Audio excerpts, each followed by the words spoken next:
अनूप संडा मेरे साथ मौजूद हैं। अनूप जी, स्वागत आपका। धन्यवाद। ये तो कह रहे हैं कोई स्टे नहीं है ही नहीं ब्रजेश जी। देखिए, ये एक हमारे यहाँ पूर्वांचल में कहावत कही जाती, खिसियान मिलार खंबा नोचे। खिसियान मिलार खंबा नोचे। No no no, don't use this type language please. कहावत है, अगर आप कह रहे हैं तो उसको वापस ले लेता हूँ। अभी आनंद दुबे जी ने कहा कि कोई ब्रजेश जी, ये लोग यही नोच रहे हैं इस समय। अब आनंद जी, कौन लोग सर?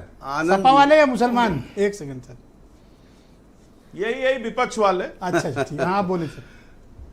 आनंद जी के हर बात को मैं शिरोधार्य करता हूं, जो भी ये बोलना चाहे, लेकिन इन्होंने कहा कोई स्टे है ही नहीं।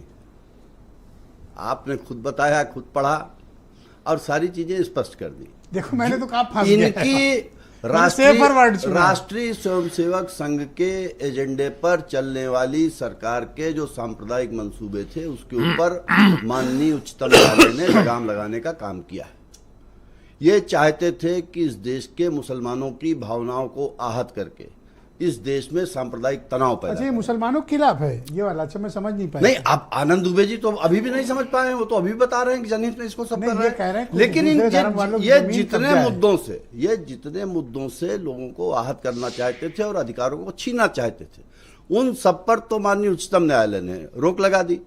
अब कलेक्टर को आपने सर्वसर्वा बना दिया था, कलेक्टर को उन्होंने सीमित कर दिया, अभी निर्णय लेने से रोक दिया।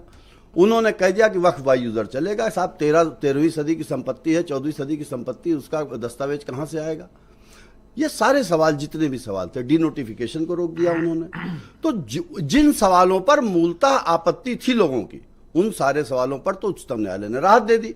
अब भारतीय जनता पार्टी के हमारे मित्र, शुरुआत उन्होंने कानूनी पक्ष से की और अंत में होते होते अपने एजेंडे पे आ गए, फिर उन्होंने बात शुरू कर दी।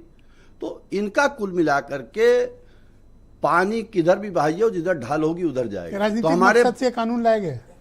बिल्कुल, मैं कह रहा हूं, सरासर कह रहा हूं, राजनीतिक मकसद से लोगों की भावनाओं को उभार करके, देश में तनाव पैदा करके और उस तनाव की आड़ लेकर के लोगों के वोट को उसके बेनिफिशियरी तो आप भी हैं। एक सर्टेन वोट बैंक का वोट आपको चाहिए, तो इसीलिए आप क्या इसी की मुखालफत कर रहे हैं ताकि आपको मुसलमानों को वोट मिले?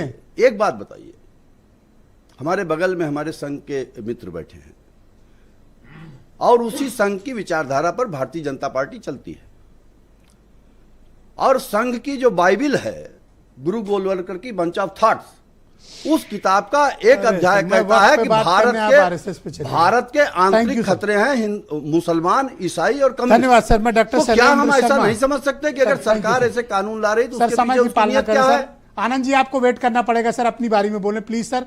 मैं आपको पर्याप्त